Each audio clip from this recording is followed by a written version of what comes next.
explain briefly. Let me explain briefly our topic today because there are a few newer. We are talking one of the mind training called Wheel of Sharp Weapon, composed by Namarakshida, who is one of the teacher of Atisha. So this mind training most training our mind with the compassion, and they use many idea and technique to how to generate compassion. And then so far we're talking here thinking about the karmas, result of the karma. Maybe most of you knows karma. You're familiar with the karma? Okay, that's good. So yeah, this talks about the result of karma, and this is the one way to be nice to other and then be kind to other. Everything happening with your bad situations is just your karma. Your karma means not you, right? A karma, and then therefore never ever blame and criticize to other. That's the way we be kind to other. So this is the technique we're talking here, okay? So far we are on the verse 36. Today we're going to begin from verse 36. So let me read it. When I'm when I'm avaricious yet breathed of wealth, it is the weapon of evil karma turning upon me. The fulfilling give charity and make offering to the Triju. That is a nice translation. The Tibetan says not really talks about charity here in Tibetan. It's general talking about generosity and giving things. It's whoever you can give. I don't know why I translate here charity, give charity. So anyhow, so general giving things, right? It's like who will not give that much? People who have a stinginess, having more stinginess will be difficult to give. So okay, yeah, the connection between that not successful. He says averages, right? Averages, the averages breed of wealth. That's how it's connected with that karma, because the stinginess. One of the cause and effect we're talking about that. If you more do generosity, you will have more the reflected gain more either material or happiness. That's the cause and effect. So here you have as well as having stinginess, you have a lot to give, or you have like the offerings. So therefore that karma reflecting about you, that even you wish to have so many things, everything's not going to success, include business and so on. So that's the evil karma turning up on me. If it is evil karma turning up on me, why so disappointment, right? So this is just one of the karma reflecting now, which I'm not success everything, which not fulfilling my wish. So and then if it is karma, not disappointed yourself, and if it is karma, not blamed other. So therefore, just accept it and then think how to deal with it. So dealing with it at the temporary might have something your idea.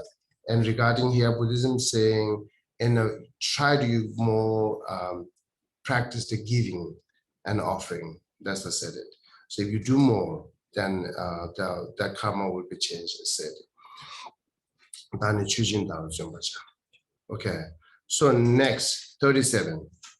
When I'm ugly and mistreated by my companion, it is the weapon of evil karma turning upon me for irritating ugly image, well, the trauma of anger.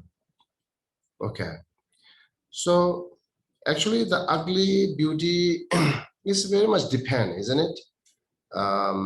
It's people's eyes. It's just your thought. It's for your eyes and for your thought and for your how you think it, right? So some people think someone is beautiful, some people think same person is ugly. So it's not really ultimately or not really truly they're ugly and beautiful. So it means not ultimate ugly and not ultimate beautiful there, right? All this depend on each other. So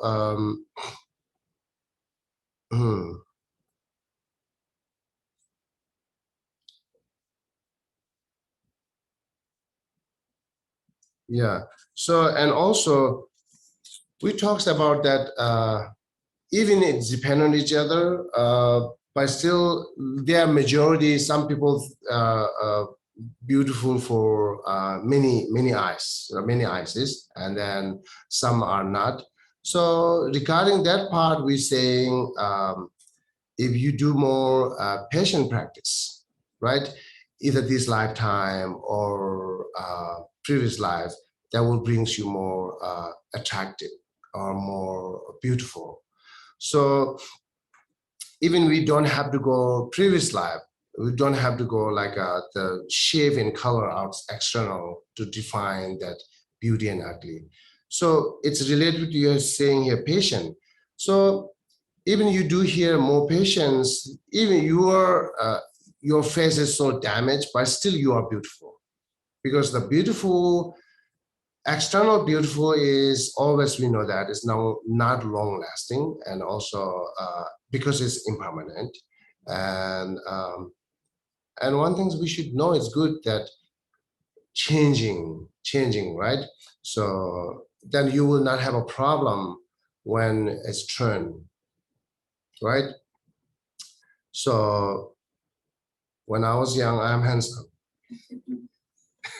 Now ugly, right? And fat. So it's all different. That's because I don't have any problem with this, because we accept it way beginning, right? It's time by time, day by day, changing. Everything's changing. So it's as well as you accept it, there's nothing disappointing me, nothing like hesitating me to change my the face and so on and so on. So and then I'm not sure. I hear that in some country they do a lot of surgery in their face to make more attractive, and then finally they get more damaged more, right? So all this spend money is because they're not accepting what is natural is. The best thing is accept natural, then let it go, everything that's natural. That will be more peace and calm, right? So that's right now. From today, we have to learn that. One day I will become aging. One day I having wrinkle in face. One day my face brightness will be gone. One day I will have like a very weak body, all on so on. We will have it, right?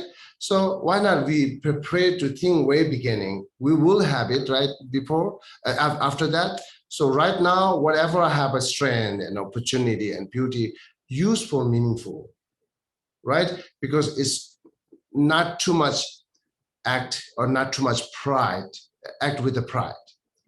As you are handsome and beauty, act with the pride, then you might create more enemy. You might create more disliking people to you. And then once your faces change, then you will not see many of around surrounding you, right? So then this is how we feel loneliness. So therefore, even you have handsome and beautiful faces, then you use for meaningful, not have ego and pride on it. So use like more for be kind to other that faces, right? So if like Atisha, Atisha, one of his, I think it's still Bodhisattva way of life. And Sukhsang Piso Tobasho. Oh yeah, he prayed that I wish always I have that attractive body. So because Atisha was the son of he's the son of the king, and he is very handsome, they're saying.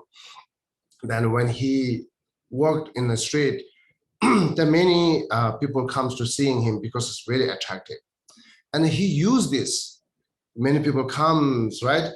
That he used his attractive to, bring more benefit to them. Whoever following, whoever tried to seeing him, and he be nice and kind, and same time giving some kind of nice advice, which is very meaningful in life. This is how we use our beautiful and attractive things, right? So if you have a pride, never do that. Of course, you will never use it for meaningful. And then also, instead of you using it for meaningful, you might be just being more separating from people, right? So because I'm attractive and all people chasing me and then looking at me and so on and so on. And then, you more separating from other. And how long, right? So if you do separating more from other today when you have attractive, then when you change your face, no one comes to you, right? So therefore, the point is here, the related with the patient is more, it's saying inner beauty. The inner beauty is our beauty. That's his own, as Dalai Lama said, right? If you really want to become beauty and attractive, you must build it up the inner beauty. Inner beauty means be kind to others, be compassionate to others, be more patient to others. So then even your color and shapes are not that much attractive as way people see it, but still you are beauty, as I said, like because your mind, your thoughts, very positive, kind, and compassionate, right? So that will be long lasting. Even you change all your faces, still you are beauty, like a guy, right?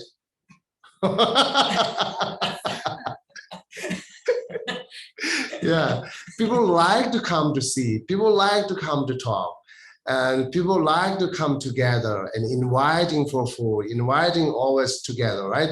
So it becomes inner beauty. So if you too much rely on external beauty, or not using that external beauty for as meaningful with the people, be friend and be kind with the people, then once you change your face, they are gone then. Same as like people come for money, right? And then when people become poor, all the friends is lost because they just come for money. So same way, if they come for your beauty and handsome, when you change your face, they will go. So therefore, always be kind and continues be beauty until death. We can do that. So that's the saying, be patient will be maximum beauty. So here, one thing is related with the cause to brings you more ugly is saying, what is it here? For irritating ugly image, well, the trauma of anger. Okay.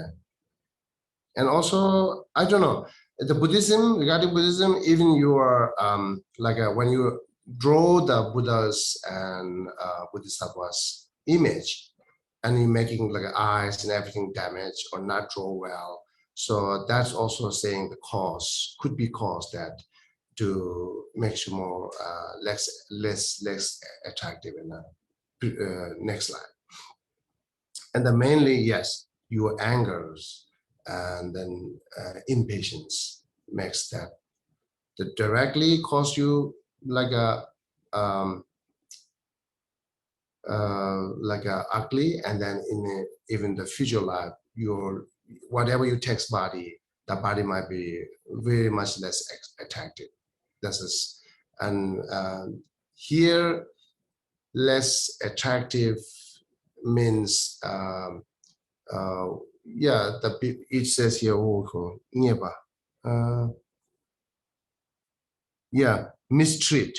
mistreat by a companion. It's a lot of mistreating us by if they see that way, right?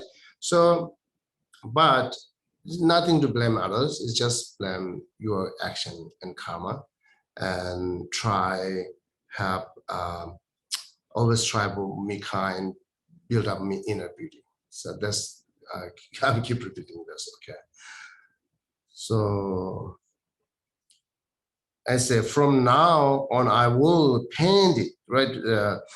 Paint when creating the image of God. What's that? Patient. Oh, sorry. Okay. From now, when I will be patient when I creating the image of God. So this is one of the cause. It's not all the cause that we are having that ugly or so on. So okay. So then next, okay. So here, when attachment and anger erupt, right? No matter what I do, it is the weapon of evil karma turning upon me for allowing my untamed evil mind to become rigid. Yeah. So no matter what I do means we try to reduce attachment and anger, and we try to meditate or understand this all solution, but still it's not functioning, it's not work. By still remaining as same, that attachment and anger. Here the example in attachment and anger, or you can think all this mental defilement and mental afflictions, whatever you are being more firm and strong there. So it's difficult to erupt it, right?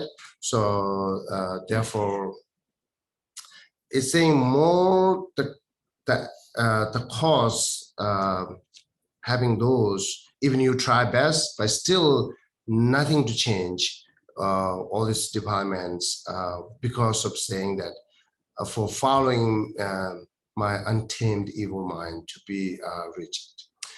So again, it's not really think like a religious way. We can think in a practical way. The practical way, we can think that how much become more strong habit, that much difficult to change. We all know that, right? If the habits be more strong to you, then it takes a lot of time to change, no matter how much you know to change it. But it's really takes the time.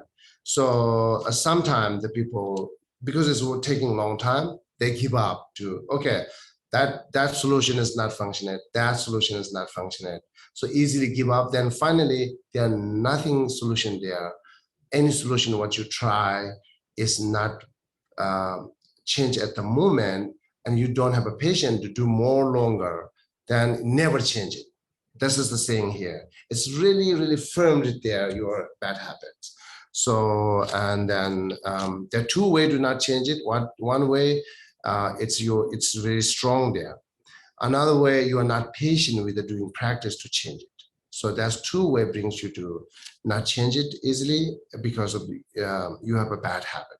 Simple way to say you have a so strong bad habit that will take a long time to change it. So, and instead of changing, even we know there's all solution that hatred, anger, and attachment are the cause of suffering, and then we know the solution for that reducing or eliminating, but we never use it, right? Instead of using that solution to apply to reduce those, but we always try to increase this. We try to increase this hatred. We try to increase this attachment because you are analyzing with the anger, analyzing with the hatred, analyzing with the pride, right? So do I mention it earlier how analyzing with the attachment and anger? Do you remember? Okay, those repeating is no problem. I can repeat it. So see how we analyze with the anger. So take an example that someone calls you have anger, say you're a rascal, right? And then you keep thinking at the first moment, At the first moment, you just burn, you just have strong anger because you hear that saying rascal, right?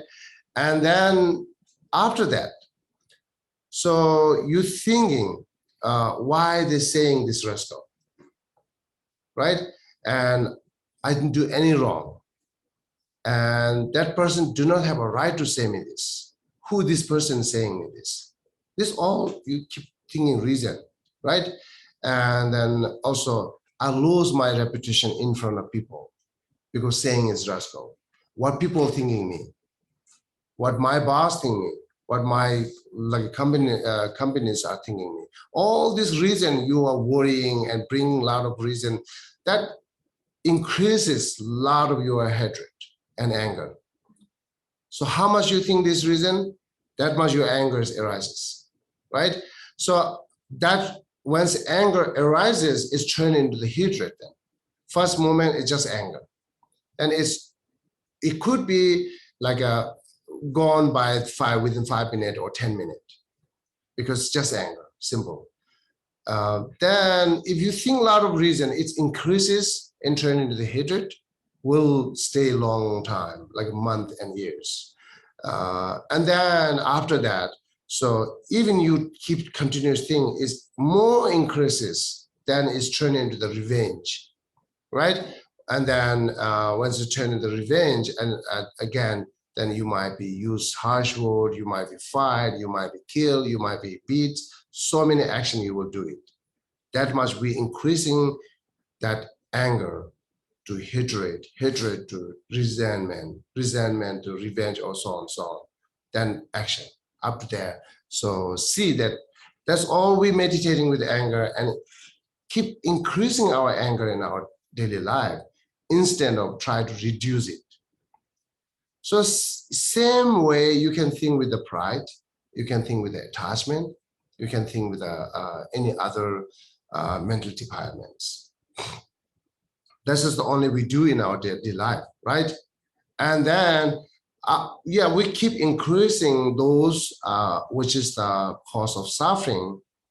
And then a lot of complaining to other, I feel suffering, I'm not happy, painful, and so on, so on, so on, a lot of complaining other, right?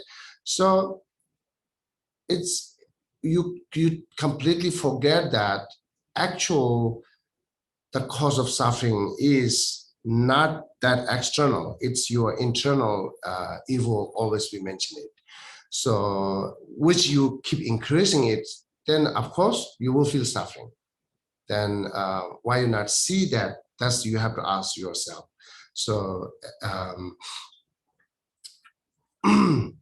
yeah, and yeah, usually we said that mental defilement, which we increasing, it's all the cause of suffering. And yeah, I mentioned it many times. It has a little bit disagree and agreement, right? So let's say attachment. People have a disagreement, say it's mental defilement. People have a disagreement saying it is negative emotion. Instead of thinking it's negative emotion, people might think it's necessary in our surviving life, as well as anger. It's necessary our surviving life. As stinginess, we think it's necessary to surviving life, to collecting those which we needed, right? So that's a degree. I disagree with the other side. We're saying all these 100% defilements, right? So yeah, sometimes we see that attachment brings some kind of benefit. Therefore, people try to label on it as a white attachment, as we're saying, white lie. So the Buddhists never accept that. Buddhist attachment is always mental defilement. It's always negative emotion, 100% that we said it. So lie is always bad actions, that we said it. So isn't that could benefit? Yeah, that's could be, but we have to compare its benefit and fault, how much we're having fault instead of benefit. Little benefit or more fault, right? So special, we have a commonly thought on anger and hatred because you feel it, you experience it, therefore you think it's kind of like bad. So, but attachment and desire, you will not see that it's so bad, right? It's a negative. You remember one time that I mentioned one lady came here for that time I'm leading the meditations. It's a chapel. It's a very long time ago. One lady came here and we're talking about the attachment, how bad it is. And then she asked me, can I have an attachment to my children? My answer was no. So she'd be quiet at that time and then she'd never come back. So she, instead of like a judging that way, find what the reasons you're saying that, right? And what is, then how I can take care of my children without attachment? You should have those questions, right? So instead of asking those questions, she's done. So this is how we blocking our, the other way say, we're narrowing down our mind. It's too much narrow. It's not really open-minded. Open-minded always investigated. If you hear something totally different than what you think it's immediately applied to investigate instead of deciding it's wrong, right? So therefore, once decided it's wrong, before you investigate, then we don't know, you lost again, all right? So anyhow, that's just what is happening, because there are many disagreements that the attachment is a negative emotion. So here we're saying, what is the definition of mental defilement or mental reflection? Include attachment is there, right? It directly is saying it's disturbing mind. So it's disturbing mind. When we look at the just simple word definition that way, then you will not see that suitable with attachment. Attachment is not disturbing mind. Attachment is bringing more pleasure in my life, more pleasure in mind, right? So when I have attached to some clothes, when I get it, so happy, right? Isn't that pleasure? So that is how people define the think. It's not really disturbing mind. But the actual meaning of disturbing mind is not really saying directly disturb your mind. It's not necessarily always disturb directly. So it's disturbing mind means it disturb to your mind cultivate good things. It's disturb to your mind to would say the patience and thinking all this impermanent and so on and so on. It will disturb you. So if it disturbs your mind to cultivate good things, then you will not become a qualified regarding that what you call good person or nice person that we describe in our right. We need to be good person and nice person or kind person. So if this is the we're seeking, then the attachment is not really brings you that result. Therefore, it disturbs your mind. It's not necessary to make like some kind of painful your mind, right? It's like anger. It's not necessary that. So it's always obscured to you gain the good quality. So that's therefore we count it. As far as you not gain the good quality, then you are remaining same as a circling, suffering, having again and again and again. That's the setting. So therefore, we say attachment is 100% negative. There are no white attachment. But one interesting thing is when we analyze, when we investigate I'm talking the compassion to Western student, right? One semester in a year. So they brought me like a very good discussion about attachment. One class, we have a lot of discussion with attachment. And then finally, many of them saying, yeah, we see attachment, the entity is some kind of negative, but the way to generate compassion to other, we have to make relationship with other. So attachment is good to make relationship with other. And then I say, I agree with you. So, and they try to call, okay, why detachment? That no, I doesn't agree that why detachment. Yes, it's agree that it makes you stronger relation with each other, right? The attachment. Once you become a relationship, then you can slowly change those attachment, turn into the compassion. That's much, much better care others without any what call hesitating and disappointment, right? So so right now that mom is who left to hear that cannot have attachment to children. So when they caring children with the attachment, they will have a lot of anger, isn't that? So attachment also will have a lot of suffering. So the caring with the attachment, we all know that one day we will be separate from children, right? We have to. So even you don't want, children will not listen to you. So they will separate from you, right? So when we become a separating, too much painful because that much attach it, right? So attaching means you don't want to separate it. You want to be there always. You want to hold it always, right? So simply give example between attachment and compassion, how care other. I see that one. I think it's one Westerner nun explained that way. So the attachment is holding tightly, and compassion is holding gently. So if imagine that one bird's in holds your hand, and if you do with the attachment, you hold tightly, bird will kill, right? And if you hold gently, then it will be hold and never harms the birds. This is how different between compassion and attachment. So therefore, you holding them tightly and strongly, then becoming separate is too much painful. That's the things, right? This is a result of attachment. And then whatever suffering comes from separating, all this result of attachment.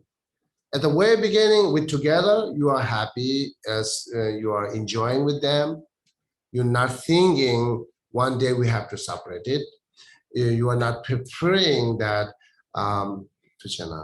So one you are not preparing that.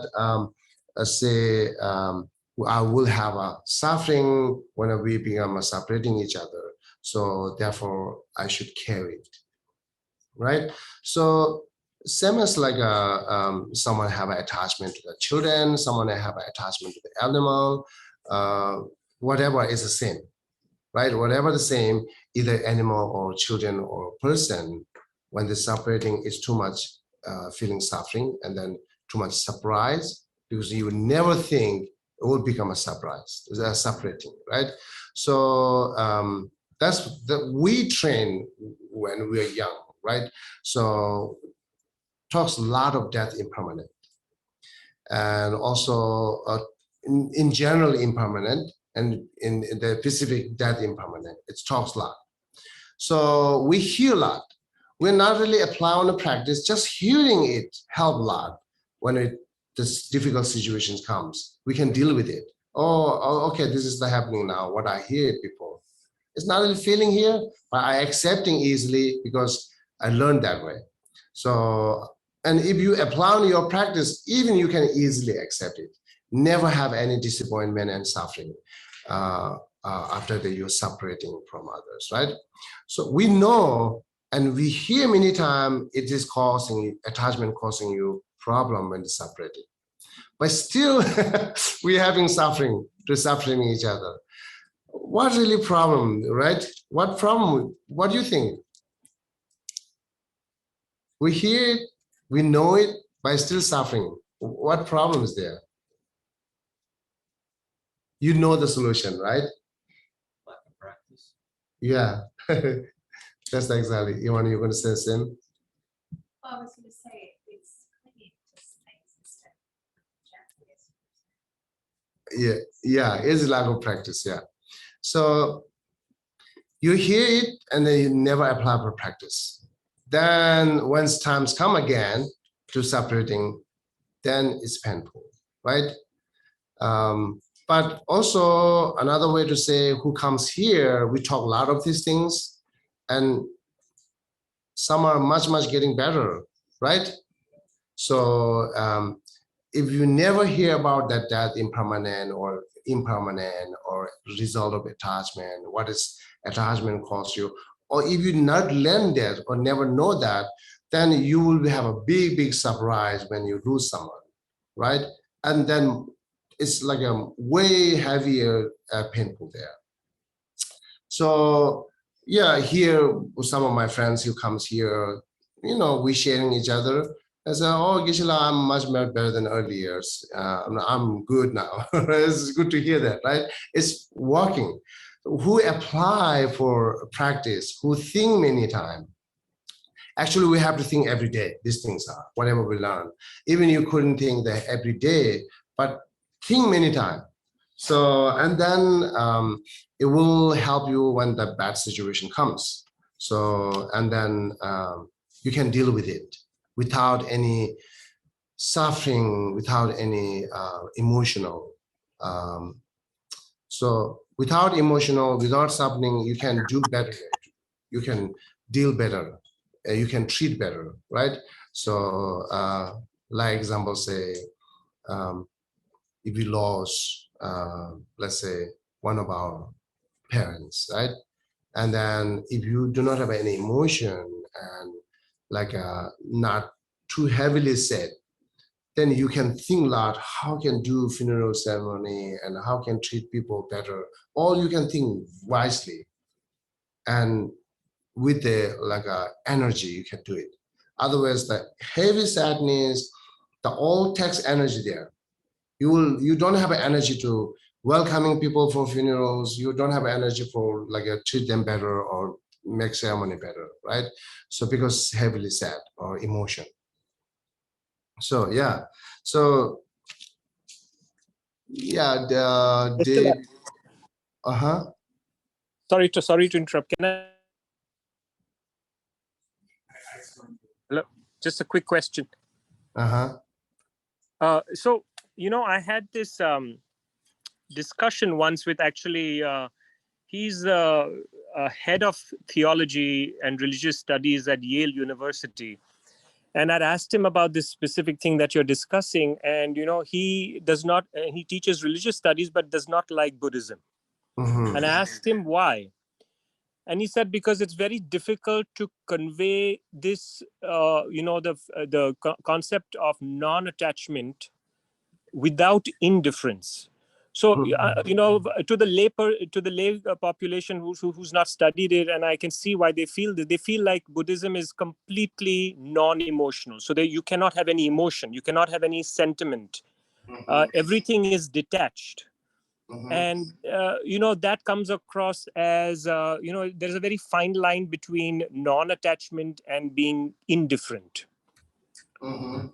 And you see, and I can see why they say that. I can see that sometimes, if you don't show, especially, if I feel like if you don't show enough emotion, it almost gives the concept that you don't care enough. That's difficult for people to understand. So I just wanted your thoughts on that. Yeah, definitely. Okay. So yeah, this is it's a lot of happening here okay. Yeah, what it's related with what I try to say, let's say, do I have an emotion or not? I do have emotion, right? So, but do I feel sad that lost my parents? Not really. That's I'm sharing with the Chong, the young boy here, when we traveling from New York. He asked me about my parents. Then I said my both parents has passed away. And then he keep asking me, and then I did give more details. Then he felt sad that I never felt sad. He feels sad. Then he said, "And you have to sad?" I said, "Oh, no, why you sad? Oh, you don't have empathy." Yeah, he said that. Yeah. Anyhow, so because the history is that I became a monk when I was 10 years old, and then since until then I was with the mom. And then after that, so I cannot go to see mom because of their divorce. And then I have to go to my father now. And then since then I never saw my mother's, and he passed away in 1990. Then I go back, she's not there. So then we never know, right? As she's not there, even I not really feel sad. And then what is like a little bit hesitated or I feel strange is like saying, and then how did my mother's body? Then they say chop it and give it to the fish. So it's like some kind of feeling strange. It comes there. That's the only I feel it. I can counter this emotion. Otherwise, not really feel sad. But beside, after that, my father's passed away in 1995. And we seeing each other like once a year, twice a year, few months or 1 month, right? That's only. Most of the time I'm staying in the monastery. So it's not too much attaching each other because we are staying long distance, right? But regarding that feeling sad and having emotion, I'm still praying for them every day with my daily prayer. Isn't that more practical instead of sad? I don't know. What do you think? Yes, yes, absolutely. yeah, but yeah, people will take time to understand those. And then in general, yes, this is how they expect it to shows the emotion. They wants to show more pitying and sympathy and this kind of things, right? So, and then beyond that, how much they practically expect it. I didn't see that really. They see very temporarily, okay, they're crying, I cry, and then pitying each other, and then after a month, we done. Right? So 1995, 1990, so how long years my parents passed away. I'm still thinking them and praying. Every my prayer, I'm dedicated for, also naming include special those my parents, right? So this is that we have to do. Not at the moment too much showing emotion each other, and then after a month, forget everything. Even maybe a few years later, we might forget our father's name, mother's name. Today is good, no one said that, but it's possible in the future. So that is how, I'm not surprised to what they're saying it. I'm not surprised what they feel it, because it is difficult to accept it until they're knowing the substitute another emotion of the attachment. So, and then, yes, I keep saying that compassion is substitute of another emotions of attachment. So they don't know that. We do have a substitute emotion. So substitute emotion will do more skillful. Sometimes that substitute emotion, let you bring cry, yes, definitely. Not cry for one individual person. It's cry for general suffering in the world and in all these beings. So yeah, until they know this, then they will not agree because they don't know that much. So therefore, it's not a surprise. And then, yeah, it's understandable. Understandable, whoever said that. Okay. So, yes, please. So I'm wondering, if I'm understanding it, you're saying that having emotion isn't necessarily bad, it's just not gaining it. And just to move on and understand that there's a larger picture that we think about all interconnected. So it's not to remain in the hurt or sadness or whatever. Say it arises. Yeah, that's the one things to try best, right? Another thing is how much we try to stop emotion, to having sad and worry, to losing who's very close one. We really don't have to worry. How much you practice, we really don't have to worry about that. I will not feel sad because it's innately there. It comes. it automatically comes, right? But it's good that if you know how to deal with it, so that you can control it, right? So otherwise, it comes. We really don't have to worry that I might lose like some kind of emotion for them. We really don't have to worry about that. Yeah. I was just thinking, I feel like with showing emotion, there's like two aspects to it. There's one where you show it for others to see, but then there's one where you go through it yourself. Like if you're at a funeral and people don't see you crying, then they might think, oh, you're emotionless. But if you try for others to see, then maybe even that might not be the true emotion. And maybe if you're doing it for yourself, like you can go through emotions in different ways. Like you probably feel it later on, or you can. Yeah, definitely we can do that. Yeah. Like whether it's for yourself or for others to see. Yeah, definitely we can do that. Yeah. Anyhow, yeah. Okay. As we're here learning, right? So what we are not really talking what they are doing. So as we're learning here, as I'm saying here, not really have to worry about that. Your sadness will be not there, or emotion will not have emotion at the moment. You don't have to worry that. But you try more practice that, not have sadness, not have emotion at the moment. And then it means we are not telling you you shouldn't care anything. You should care more with the compassion. That's point saying. Even who lost, if you care with the compassion, then until end of your life, you always dedicate with them. You always think them. It's not just think 1 month and 2 months, right? 1 month and then after 1 year, what course is that university? Death university, yeah. So after years, you do one death university, that ceremony, and then done. Right? So that's, you care with the attachment, you care with the temporary sadness, you care with the emotion. This is the result. If you care with the compassion, you always think they are the one of those sentient being who needs help. They are the one sentient being who wishing to free from suffering. Then as you care other beings, you will care your parents and whoever close to you treats equally same than others. And then always care it. Every day cares. End of your life, until end of your life cares. So this is better than cares just temporarily.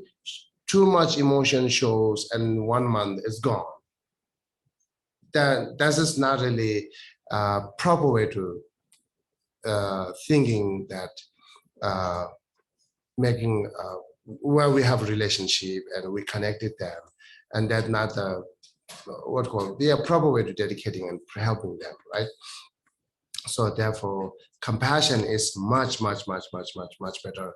Cares much like a long-lasting cares. That's all we needed. So as we're learning here, okay. So yeah, I have a few quotes from Shantideva, Bodhisattva Way of Life, regarding that how mental afflictions or mental defilements are causing us suffering, how bad it is, how negative it is, right? So let me read it. Okay, Chopel, do you have a translation that I think it's chapter 4, verse 32? Oh no, any of the Shantideva texts. Okay, I try to read here. Let me know if I pronounce wrong. Chapter 4, verse 32, 33, I think also 34. Okay, I will try to read here. So let me know if my pronounce goes wrong, okay? So yes, the adversaries, my afflictions last long without beginning or end. No other enemy is able to endure so long as time as them. So what it's saying is, those mental affliction and then external enemy. It's talking about the external enemy and internal enemy. Okay, who is the worst and who is long lasting? Which is long lasting? That's talking it.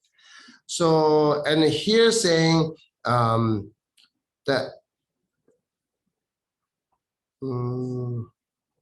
the external enemy are not long lasting.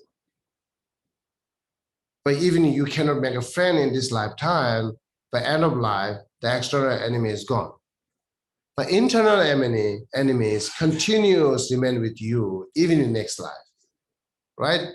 So this is the saying, how long lasting with you?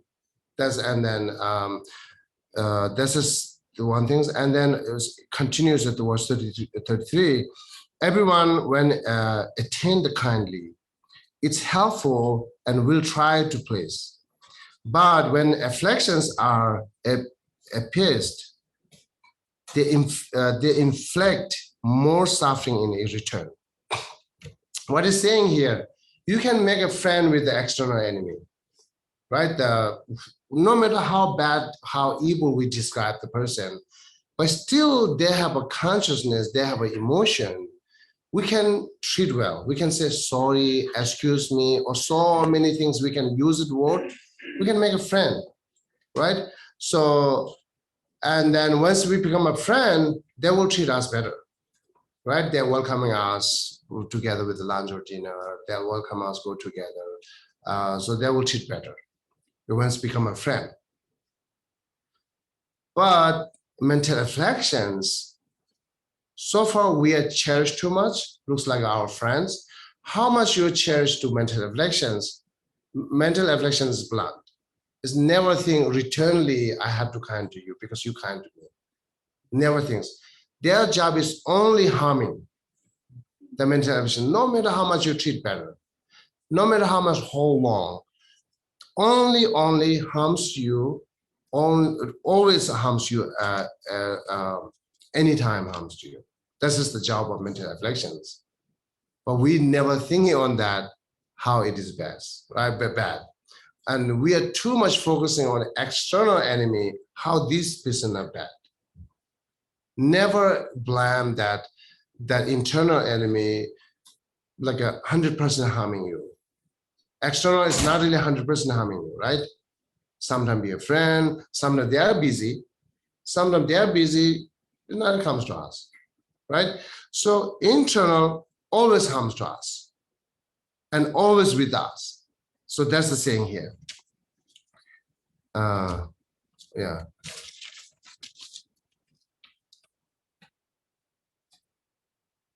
And also, Chappelle, can you read the 34 and 34 and 45? 45.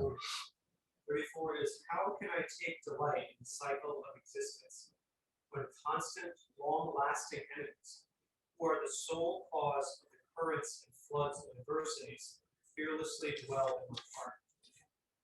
45 is, even if exalted, an enemy may acquire a residence and followers in another country once he returns to his full strength. Okay, now 45 is a little bit different. Up to 34, it's really saying so how much you cherish to that mental affliction, that much they harms to you. How much care to them, that much harms to you. So they never think it's returning as kind to you, right? So, but it's also it's long lasting, as said it, right? But here said, but one good thing is here. When you eliminate inner evil or inner mental defilement, you can eliminate forever. It's not the same as like an external enemy. Sometimes external enemy, when they lose at the moment, as you have power and strong, and they're always waiting chance, and then they will return to you to revenge, right? The external enemy. So cannot eliminate forever.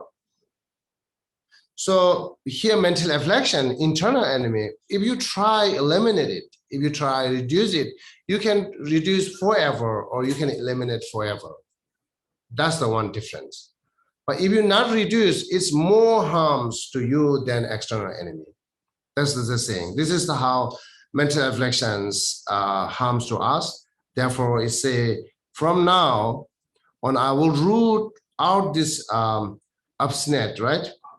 Obstinate heart.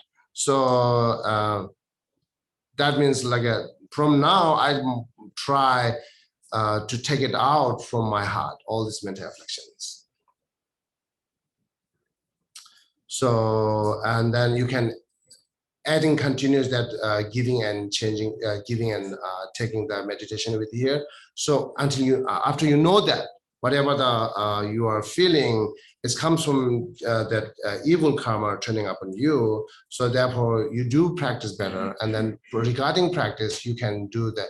All others, beings, mental defilements and afflictions, you can take it up onto you as imaginationally, and it will not really comes to you. You're right, but it's getting more strength of mind, right? Can take care of others. Therefore, you can take all the other mental defilement and afflictions up onto you, and it's wrapping with your mental defilement. And then others beings, they are free from mental defilement, they are free from cause of suffering. Then after that, they're free from suffering that you can wish after you take it. And then when they're free, then you can give your energy or your virtues or all this your good quality to give them to their habit, and they are happy. This is at each line, the end of we do this practice after knowing what suffering, what cause, and then what I have to do. And then after that, we do it. Okay, so I think I'm going to stop here. I stopped it on 38, right, Chuka? Yes. Okay, remind me, miss. Any question?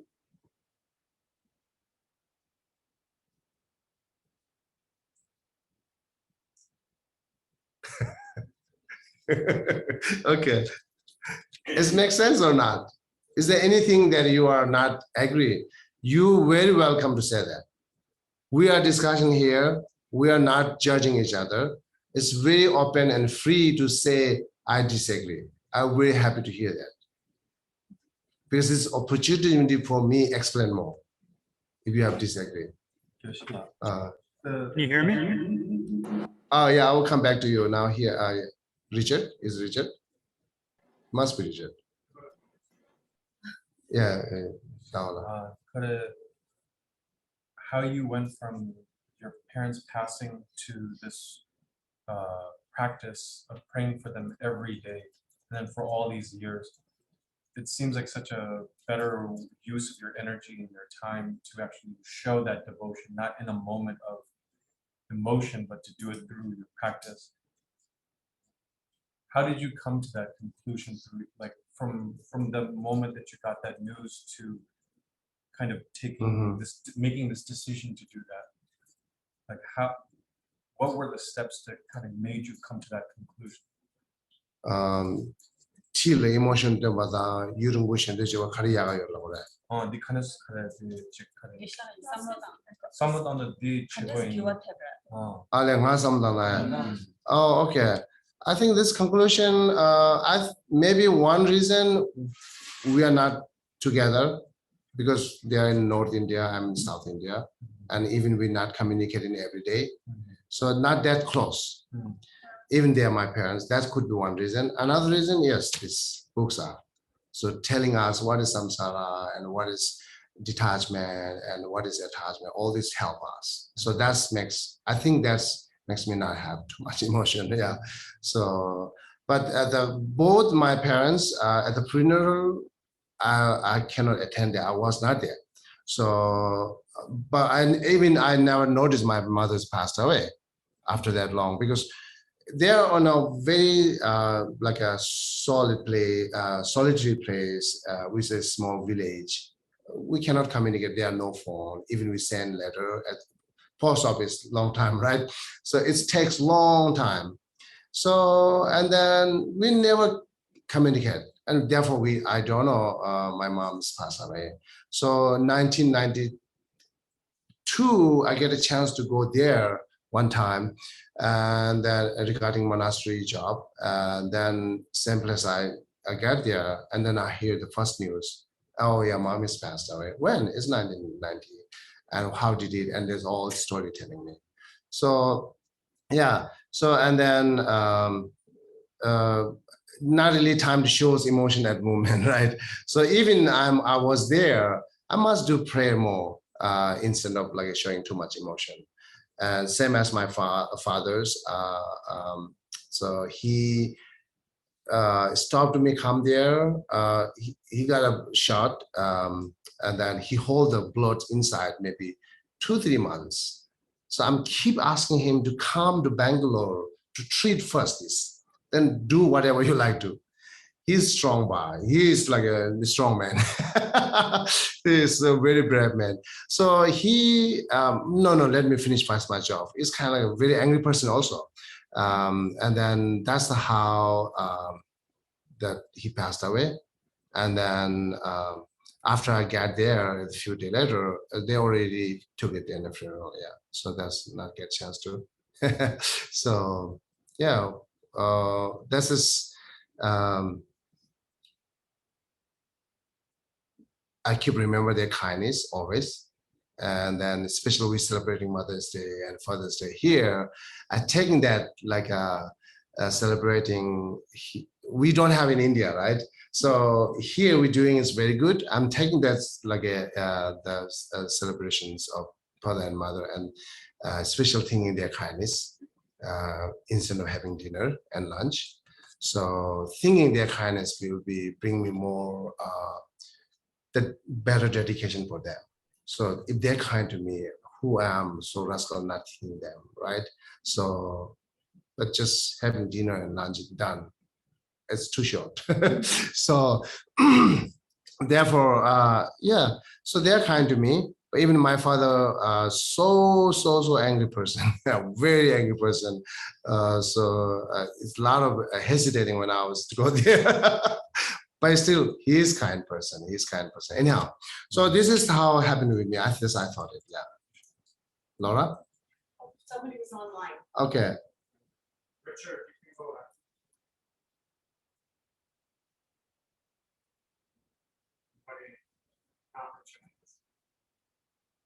His mic might be not good.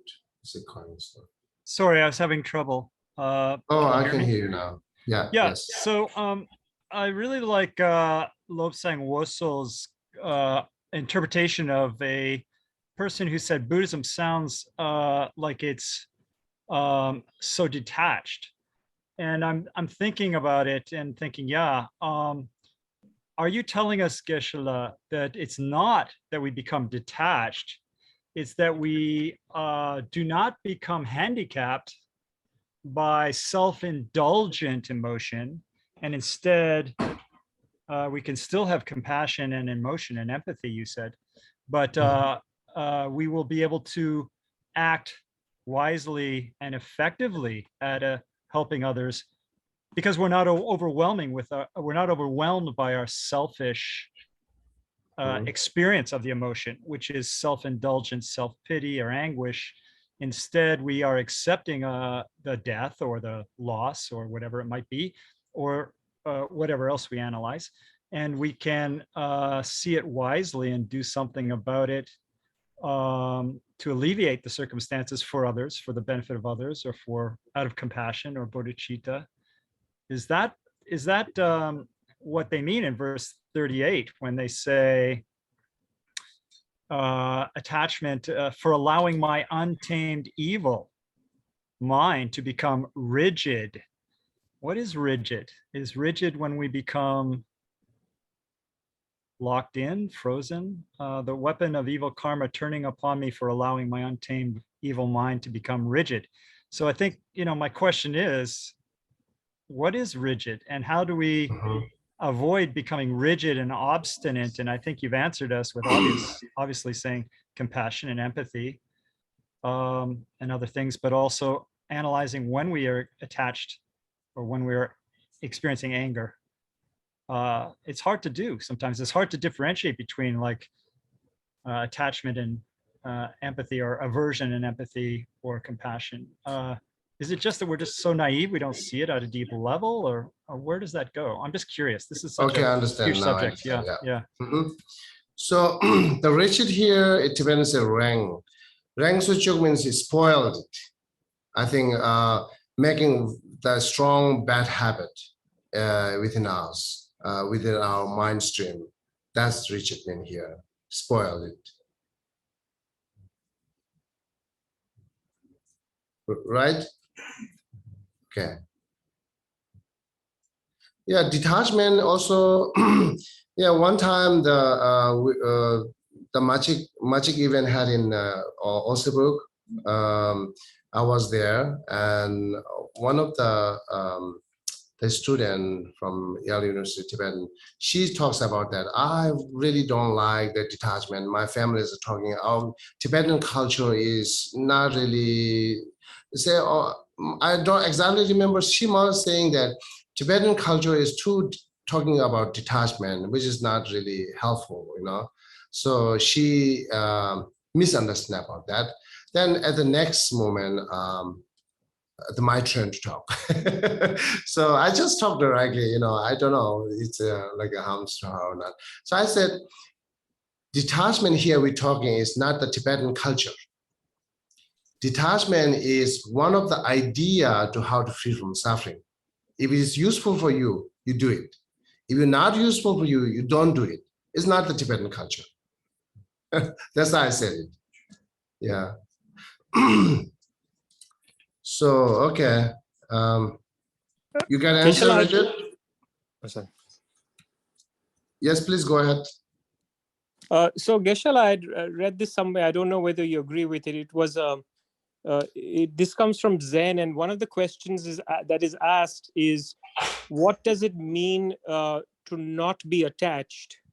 And it was a very simple answer, which I think has helped me, and I wish to share it. It's not being attached means not to be burdened by that thing. It does not mean you don't respond to it, but it just means you don't get burdened by that. Would you agree with this? I know it's simplistic, but I think it's practical. Yeah, that's more talks about the result of attachment. Yes, not burden. Not burden, Lana. No, not to be burdened by something. That's Oh, I see, I see. Okay. Yeah, I think, yeah, you can define that way. Yeah. Yeah. And another, one of the definition which says in our textbook, say the mind that don't want to separate it from, never ever separate it from things out there. This is also attachment. Burden and yeah. no attached, the same. Yeah. Oh, okay. Yeah. So not attachment is wishing or mind that which is thinking not never be separated from things. That's the yeah, attachment. And one more question, you know, kind of the same discussion, you know, we live in a society where if we are to show empathy and compassion, it must be shown or manifested in an external form by, you know, meaning tears or having a sad face. It cannot be inner because no one can really see that. And I think that's where the struggle arises for us practicing Buddhism, because yes, we want to practice it, but the external features of our face or our demeanor does not show this. And I personally struggle with this with my family, because I try to practice this, but externally it comes out as I don't care enough. Whereas internally, I still trying to practice and think about them all the time, but externally it does not manifest. So I get accused of being, you know, indifferent. So okay, how does one respond to? I mean, you just let it go, or how does one respond? Because I can't imagine I'm the only one who feels that way. I'm sure there are other people here. No, I think, right, when we teach to children, we have to act like children, right? And when we teach adult, we have to act like adult, or some kind of serious, then we go to serious, some kind of sad, we can go sad. It's being more how to accompanying with them. So when we move to another country, we must learn their culture and do more their culture as a respecting, even it's not my habit, even it's not my wishes. So same way, I don't know, you asking question is same way that when we act in that family or community. So what people are really expecting, if really they want to show some kind of empathy, we can pretend it, or we can do actually that way we as more respecting and then helping them. But internally, really don't have to be too much worry and sadness. Instead of it comes naturally, you not add it more external, that sadness and worry. So, and then keep going in internal. But external, we can have many faces. I think it's fine. मैं हाँ. अंदर राम को जो तक करे क्या ये चीज़ में समझे है पर जो रूम बता दो इन्हें कुछ क्या छिदांग चीज़ रहा है मैं देखो जो थोड़ा चीज़ रखा है could you do it? मैं खरा करे लग जो खरा दी detach चलो खरा बुक जो इन्हें समझा करे खरा नाम में बता करे खरा ये चीज़ में समझे में दो ना शेयर जो लग Emotions, strong emotions. Mindu Like also. Ghana, like न को क्या बन में दो ना समझे रहा है ले develops like show the outside. चलो ये दिला है अंदर वहाँ में. मशीन समझ तक नहीं हमारा जो रूम बता दो क्या करे चलो दिता बना ना कुछ हाको 경원에 전에 Oh, 세미나를 yeah. 가르치지. 근데 게시 좀 하면다. Yeah. 단다랑 뭐 망고도 때 드니 하고 있어. Okay. Yeah, then one is the double. None of her. I think similar to what asking the questions, like I recently read a quote about balance, and I thought that really kind of relates to attachment, like non-attachment. And this was the quote said that balance is not a state of passivity, like it's not about just not doing anything. It's a state where you're actively balancing the giving and the taking. And I think it's also like not being too, like not dwelling in your suffering, but not also being crazy in happiness, but finding that balance. And I think balance is not a state of indifference and neutrality. It's about actively making that aware decision of balancing the good and the bad, the suffering and the happiness. Yeah, I agree. Yeah. So, and also, as I said, you can have many faces externally, but also, keeping always same pace is also sometimes good. So they will not realize at the moment, right? It will take time to understand. But see, the animals, the dogs, most of the time same pace. That's why we like it, right? So we are sad, but dog just comes and tell like this. We're happy, same dog comes and tell like this. So dog do not have many faces there, but they keep, that's what makes us happy.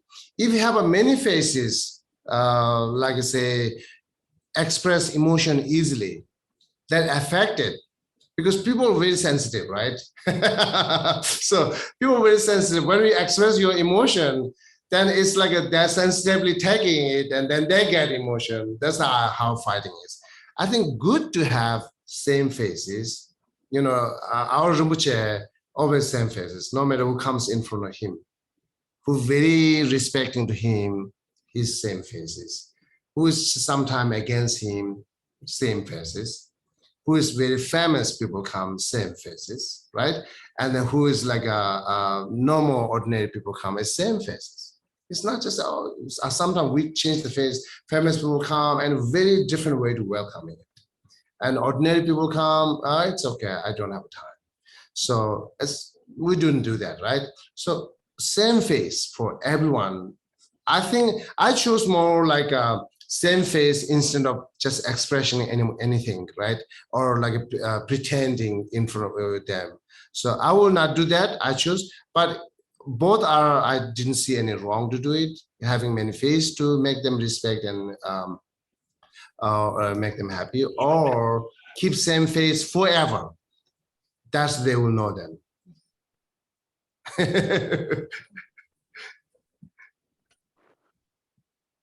Right, I'm same face always. More anger. Yeah. That's a, I have a question.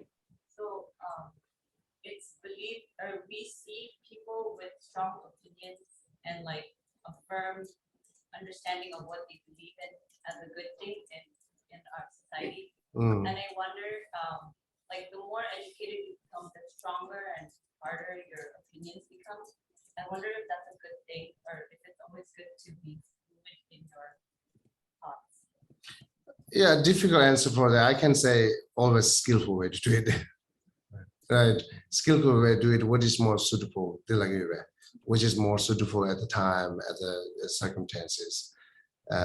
That's we can do it, right? Geshe, like, Lobsang Kadu, like, narrow chain that like PhD those, can some of them be 부수동고. 자기다. 어. Anything you know Yeah. because you're studying in it or doing a doctorate or whatever. Uh-huh. And then you think you're always teaching people. I feel like that's also a problem and that needs to be discovered. I'm wondering what Buddhism says about, being educated, highly educated, but also being open to new ideas. Yeah, in Buddhism, we talked to Bodhisattva, the Buddha gave to advice to Bodhisattva, said, you must learn holistic everything because you want to take care of everything. If you learn one thing and you don't know what their perspective, what their capacity, then you will teach different, not teaching something will not be suitable with them. So the Bodhisattva, they have to study Sarvaga practitioners practice and then solitary realization, like so far we say Hinayana or the Theravada's practice. Bodhisattva must learn that, even they are not main practices. So, and then also they have to learn, of course, the Mahayana practice and so on. So all this practice, all this knowledge Bodhisattva learn because some education developing their insight quality and some education how to take care of others, not for developing insight on benefit. It's not for own benefit. Some studies they're studying for benefit to other. So that's what we do. That's the Buddhist said it. Even see the Buddha, the one Buddhism, but have a many different view, 4 tenet school. Because Buddha says is one thing is not suitable for everyone.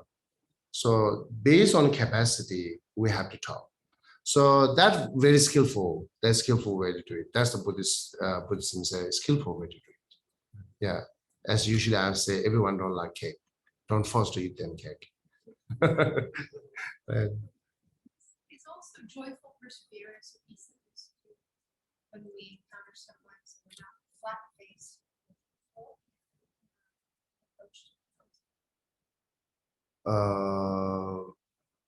Kalasa.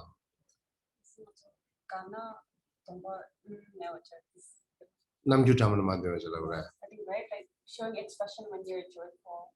Is that Well, just His Holiness always has. Oh, I see. Happy face. Yeah, right. Yeah, that is good, right? So, but keep one face. Either if you keep the face, happy face, always happy face, right? If you like a more like a normal face, always keep as normal face. That's what I'm saying. Of course, maybe not keep the sadness face always, right? Yeah.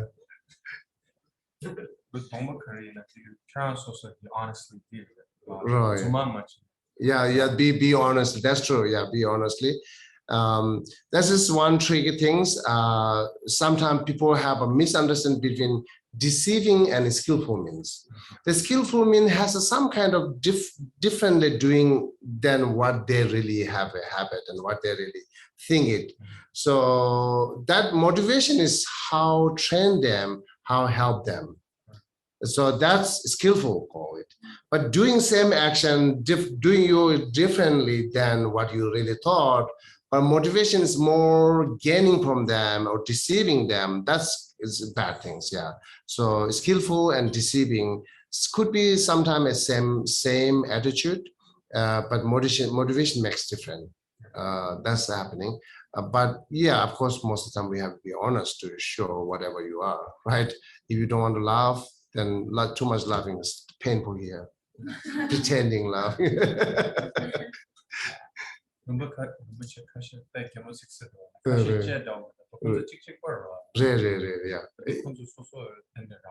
Yeah, he said it's true. In our many lamas, rinpoches, some rinpoches is always serious face. And some rinpoches always laughing. That's happening. So always serious means when we go to make them joke or talk, they can do that. But not that much serious. It's not real serious. But face keep is always serious. Yeah. So Geshe Ngawang looks like face always serious, but he's kind person. He's kind person. That's Allison, one of my friends. Allison said when she came here first time, she's scared to Geshe Ngawang to see because face is very serious. And then one time, two times getting closer, she feel it. Now this person is really kind person. So not judged by face, and then keeping one face is good. Yeah, I'm saying. Okay, thank you so much. So, okay, Jordan. Thank you so much. I have a comment and a question, if I may. I also have been concerned about Your mic is like there's wind or something. Yeah, Georgian, something the breaking your voice. something what, I'm sorry? Your voice isn't clear. It's like I wind. Speak louder if that's what you mean, but I can't hear you. Okay, that's fine. I also have been concerned about people misconstruing my lack of overt grief as indifference. But I am finding that when I continue to pray for people with whom I had a difficult relationship in life or was even estranged from, that relationship changes as I continue to pray for these people who were difficult. So I just share that, but I have a question also about Geshe. I absolutely agree with your saying that we reinforce negative habits by worrying about them, by basically paying too much attention to them. But I have a question about this in regards to confession and going through purification practice, because you told me some weeks ago that once you confess a particular negative action, that you shouldn't be concerned with it anymore.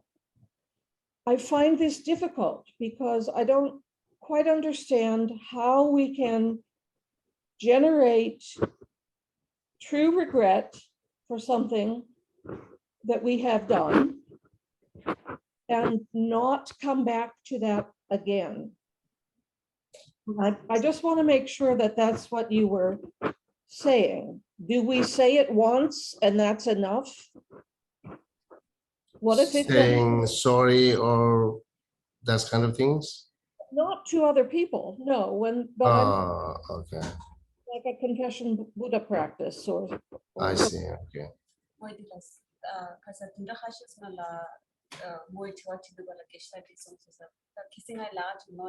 confess to you that I know so and the degree that Geshe so lana digi mindu lana yang si yang small lana oh I teach you so lana sem na legi to so Feel guilty. confess to digi mindu. I think, yeah, it is, it confess is enough, but maybe you are not satisfied with it, just confessing. So, or you are not feel that just confessing will purify all this, what your actions is. If you have a strongly belief then I think you will not hold this thought again and again. It's just left over his thought, nothing, any negativity after you confess. And then the reducing that thought, you have to think more, analyze it to, right, it's more analytical methods you have to do it. Okay, thank you. Yeah. Is this? Louisa? No, I just wanted to say thank you. It was a great class. Thank you very, very much, Geshe. Our pleasure and my pleasure. Okay, thank you so much then. Have a wonderful day.